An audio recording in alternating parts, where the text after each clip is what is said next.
Hello everyone. I'm glad to see you all made it for group tonight. We actually have a lot of new faces out there, which is awesome. This is our second meeting, so the more the merrier. I noticed several of the newbies were actually referrals from our current group members, which again is awesome. It's really proving to me that the process of psychodrama can really be effective when dealing with addiction and the issues that come with it. So for those of you who don't know, my name is Matt Howard, and I'm a licensed clinical social worker specializing in addictive behaviors. Together we've started this psychodrama group, and it's a little different than your ordinary counseling group. So for anyone not familiar with psychodrama, this is an action method using acting, role-playing, improvisation, and self-representation to gain insight and work through various problems people might have. In our case, we're going to be confronting addiction. Um, as you know, the group started really as a monthly addiction counseling group and has really evolved into so much more. It's really due to the number of people who really wanted to start the group, which is really awesome.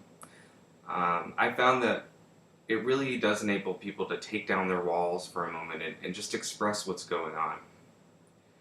Sometimes it's easier to be even someone else when addressing addiction and the impact it's left on our lives. Last month, it was kind of our first attempt, like our planning month, where we were just kind of throwing this all together, getting ideas, and so that's where we were last month. And that's also when I told you that I too am an addict. I became addicted to prescription pills after being involved in a serious car accident that left me with memory loss. I forgot several events and people in my life, and I had to really start over with a lot. It was hard for me to cope with the idea that so many things have just been wiped clean from my brain, and I had to learn so much over again. So I've been there. I know that nobody asks for addiction. Addiction finds you. My goal is just to make this as comfortable and enjoyable for you all as possible. I know that we'll be sharing some very intimate things with one another. It's not always going to be an easy session. So this kind of just brings me to the rules or guidelines.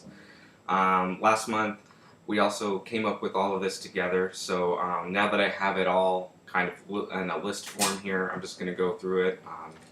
And for the newbies, well, these are the rules.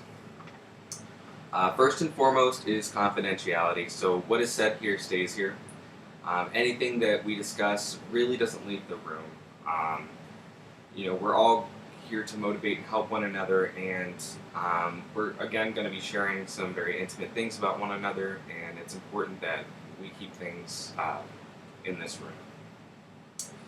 Number two, this really is an emotional safe place, and what I really mean by that is it's really up to you how deep you want to go with any of this. If anything is just making you uncomfortable, if you feel like you're going too far into something, please feel free to stop. I want everyone to feel comfortable in anything that they're sharing.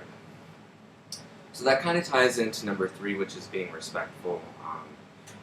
We all want to be respectful when we're all up here. It's not always easy to get up here, especially, this is an addiction support group. So again, it's not easy, so we want to be positive.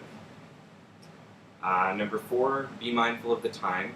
I know we're going to have a lot of group assignments, improv games, things like that. But when it comes to the monologues that we're going to be reading, definitely practice them at home. We just want to give everyone a chance. I really would like to get, ideally, 5 to 7 people a night. So we're not going to get to everybody, but really we want to just be mindful of the time. So definitely practice at home. Number 5. This is the last rule I have, really, is that participation is mandatory. So I really feel like the group is kind of self-defeating if we have people that aren't participating. So if you're part of this group, at some point, we're going to have some sort of participation. So that's all that we came up with. Are there any questions or anything that anyone would like to add? I did have one question. How does feedback work? I mean, I get that this is a support group, but I just want to focus on the positive, not the negative. I just don't want to go backwards. I'm also new to this kind of group, so I just don't know what to expect. Okay. No, that's a great question, Amanda. The feedback can be given by group members as well as myself.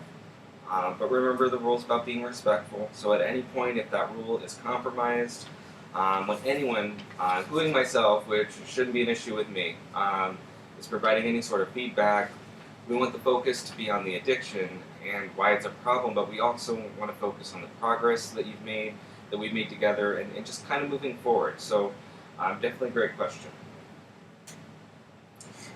I understand what you're saying, Amanda. I feel like we've already been put down so much by our addiction, and we really don't need anything else putting us down. I'm a little bit concerned about people being on time because if I'm going to go heart to heart and share really emotional subjects, I don't want to be interrupted by